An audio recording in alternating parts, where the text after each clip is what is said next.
ભરૂચ જિલ્લાના વાલિયા તાલુકાના ચંદેરિયા ખાતે સંકલન બેઠકનું આયોજન કરવામાં આવ્યું હતું, જેમાં પૂર્વ મુખ્યમંત્રી શંકરસિંહ વાઘેલા અને પૂર્વ ધારાસભ્ય મહેશ વસાવા સાથે છોટુ વસાવાનું પરિવાર ઉપસ્થિત રહ્યું હતું. બેઠકમાં નાદુરસ્ત તબિયતના કારણે છોટુ વસાવા હાજર રહ્યા ન હતા. બેઠકમાં વિશાળ સંખ્યામાં ઉપસ્થિત જનમેદની વચ્ચે પૂર્વ મુખ્યમંત્રી શંકરસિંહ વાઘેલા અને મહેશ વસાવાએ જય જોહર હેઠળ અલગ ભિલિસ્તાનની માંગ કરી હતી. આ સાથે જ ગુજરાતમાં દારૂબંધી દૂર કરવામાં આવે તો ગુજરાતને લાખો કરોડો રૂપિયાની આવક થઈ શકે છે, જેના થકી રાજ્યમાં મફત શિક્ષણ અને આરોગ્યની સેવાઓ પૂરી પાડી શકાયનો મત વ્યક્ત કરવામાં આવ્યો હતો. ગુજરાત સાથે મહારાષ્ટ્ર, મધ્યપ્રદેશ અને રાજસ્થાનના આદિવાસી સમાજને ચૂંટણી ટાણે સરકારને અલગ ભિલિસ્તાન બનાવવા આહવાન કરવામાં આવ્યું હતું. જ્યારે ચેતર વસાવાને થયેલી સજા અને એક બાદ એક કાનૂની ગતિવિધિઓમાં ભાજપ સરકારે મશીનરીનો ઉપયોગ કરી રાજકીય રીતે ખોટા કેસમાં ફસાવી દીધા હોવાનો મત વ્યક્ત કરવામાં આવ્યો હતો. હવે છોટુ વસાવા, મહેશ વસાવા અને પૂર્વ મુખ્યમંત્રી શંકરસિંહ બાપુએ 2027ની ગુજરાતની ચૂંટણી દારૂમુક્તિ, અલગ ભિલિસ્તાન, મફત શિક્ષણ, આરોગ્ય, રોજગારી સહિતના મુદ્દે લડે તે માટે આગામી સમયમાં વ્યૂહરચના ઘડે તેવા સમીકરણોની પુષ્ટિ આ બેઠક થકી આપી હતી.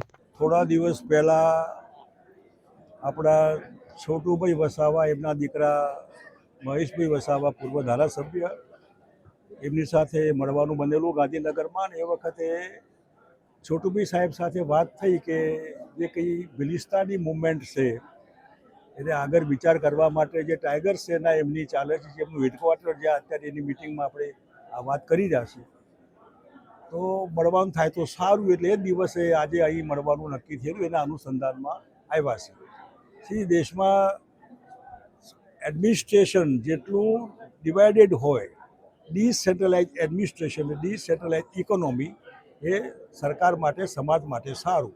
એટલે વહીવટી વિકેન્દ્રીકરણ, અને એમાં જ્યારે આખા દેશમાં સૌથી વધારે જે માલિક કહી શકે, મૂળ નિવાસી, શહેર, જમીન, જંગલના માલિકો, એની હાલત એટલી ખરાબ છે આરોગ્યની બાબતમાં, શિક્ષણની બાબતમાં, પીવાનું પાણી, હા ના, લો એન્ડ ઓર્ડર, બધી રીતે માર એમના ઉપર આવે ને જેની સામે કોઈ પોતાનું કહેવાય એવું કોઈ ન હોય.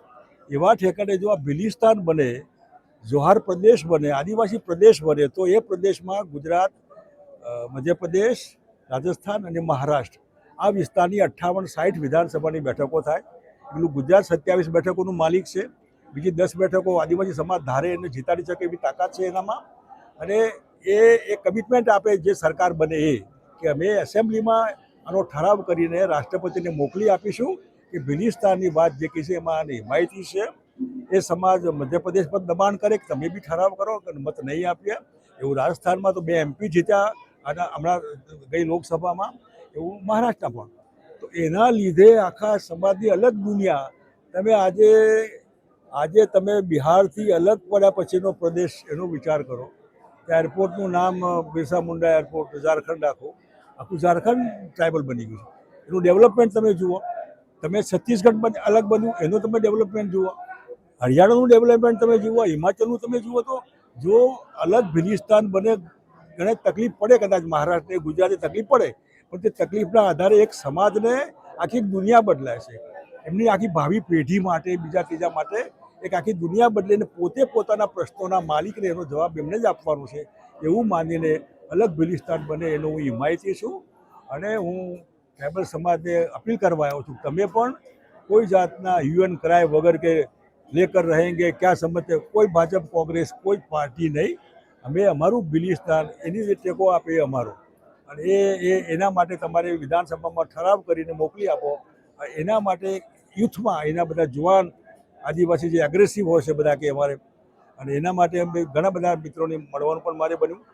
અમારા અલ્પેશભાઈ પુરોહિતે મિટિંગ બોલાવેલી આણંદમાં, તો 2000 જુવાન છોકરા છોકરીઓ, એને ભિલિસ્તાનનું સ્પિરિટ આપણે જોવા મળે. ઘણી મુવમેન્ટ ચાલે છે, એને એક શેપ આપવા માટે, એને પ્રોટેસ્ટ સમર્થન કરવા માટે ખાસ હું આવ્યો છું. અને હું મહેશભાઈનો આભાર માનું છું કે એમને આખા ગુજરાતમાંથી સરસ મજાના લડવૈયા આગેવાનોને અહીં બોલાવ્યા છે. અને એના આધારે જે કંઈ દારૂબંધી વાત છે, જે એક મજાક છે ગુજરાતમાં, આવી દારૂબંધી હોય તો એ હું ન હોય તો એ માટે દારૂબંધીને અલગ એક લીકર પોલિસી બનાવો. જે લીકર પોલિસીના આધારે જેની સોર્સ ઓફ ઇન્કમ એટલી બધી છે, એથી ગુજરાતની પબ્લિકને KG to PG free education બધાને, એવી રીતે હેલ્થ, ફ્રી હેલ્થ, કોઈ જરૂર નહીં તમારી અમુક જ ઓફિસ, આટલી મોટી આવકનો ઉપયોગ તમે જો ખાલી બુટલેગરો અને ડિપાર્ટમેન્ટ લઈને મજા કરવાના હોય, નાટક કરીને બાટલા બુલડોઝર ફેરવીને તોડી નાખવાના હોય, જેમાં કંઈ નીકળવાનું ના હોય, એવી liquor policy, scientific liquor policy, જેના આધારે ટ્રાઇબલ સમાજ જે સુખી થાય આની સોર્સ ઓફ ઇન્કમમાંથી. અને હું માનું ત્યાં સુધી જો દૂધની આવકમાંથી ખોટું ના હોય, અનાજની આવકમાંથી મકાઈ, આ એક આવક જ છે. એવો સૌરાષ્ટ્રનો કોળી સમાજ અમારો જે કંઈ મોલાસીસ છે એમાંથી લીકર બની શકે ત્યાં. અને આ બધામાં એક પોઝિટિવ પોલિસી એવી હોય જેમાં આની સોર્સ ઓફ ઇન્કમનો પોઝિટિવ ઉપયોગ. મોંઘવારી નડે છે એજ્યુકેશનમાં, મોંઘવારી નડે હેલ્થમાં, આ મોંઘવારીનું મારણ છે. ગુજરાતના માજી મુખ્યમંત્રી શ્રી શંકરસિંહ વાઘેલા બાપુ એમને આજની અધ્યક્ષસ્થાનમાં સંકલનની મિટિંગ વ્હાઇટ હાઉસ ચંદૈયા ખાતે રાખેલી. માન્ય છોટુભાઈ વસાવા એમની સાથે અમારે વાતચીત થઈ હતી ગાંધીનગરથી શંકરસિંહ બાપુ સાથે, અને એક સંકલન મિટિંગનું અહીં આયોજન કર્યું હતું વ્હાઇટ હાઉસ સાથે. છોટુભાઈ વસાવાની સાહેબની તબિયત નાતંદુરસ્તને કારણે એ આજે પોતે હાજર નથી રહી શક્યા, પણ આ આખા ગુજરાતની અંદરથી જે યુવા લોકોને આજે બોલાવવામાં આવ્યા હતા એની અંદર ઘણા બધા મુદ્દાઓ હતા. માજી મુખ્યમંત્રીશ્રીએ પોતાના ભાષણમાં અને ઇન્ટરવ્યૂમાં પણ એમાં કીધું છે. તો અમે આ એક કોલ ગુજરાતની અંદર આપ્યો છે કે આવનારા સમયની અંદર ગુજરાતમાં પરિવર્તન આવે, અને ખાસ કરીને ગુજરાતના લોકોને શિક્ષણ, રોજગારી, સિંચાઈ અને ભીલ પ્રદેશ અલગ મળે એ જાતની આ આખી એક ચર્ચા હતી. અને એની અંદર શંકરસિંહ બાપુએ બધાએ કીધું છે. પણ ખાસ તો આજનો જે પ્રોગ્રામ હતો એટલો મતલબ યુવાનોને ઉત્સાહ અમે સોશિયલ મીડિયા પર મૂકેલા હતા, એના સોશિયલ મીડિયા પ્લેટફોર્મ પર અમારા મુદ્દાઓ મૂક્યા હતા, અને એને વાંચીને આજે યુવાનો સ્વયંભૂ બધા આવ્યા છે. એ બદલ એ બધાનો ખૂબ ખૂબ આભાર. અને સાથે સાથે અમારી જે ડિમાન્ડ છે, છોટુભાઈ વસાવા વર્ષોથી એક આદિવાસી મસીહા તરીકે એમણે જે કામ કર્યું છે જળ, જમીન, જંગલો માટે, ભવિષ્યમાં બિરસા દાદા પણ ભૂતકાળમાં લડ્યા છે, અને ભવિષ્યની અંદર છોટુભાઈ વસાવા પણ આજે લડે છે. તો એ લડત આગળ કેવી રીતે લઈ જાય.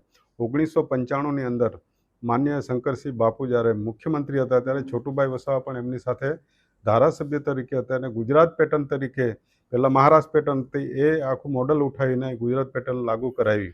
શંકરસિંહ બાબુએ 1997ની અંદર લાગુ કરી, અને સમગ્ર ગુજરાતની અંદર અત્યારે કરોડો રૂપિયાનું 15,000 કરોડ રૂપિયાનું ટ્રાઇબલનું બજેટ આટલા વર્ષોથી આવે છે, અને દરેક પંચાયતોને, દરેક તાલુકા પંચાયત, જિલ્લા પંચાયત, ગ્રામ પંચાયતોને મળે છે, અને એનાથી ઘણો આજે વિકાસ થાય છે.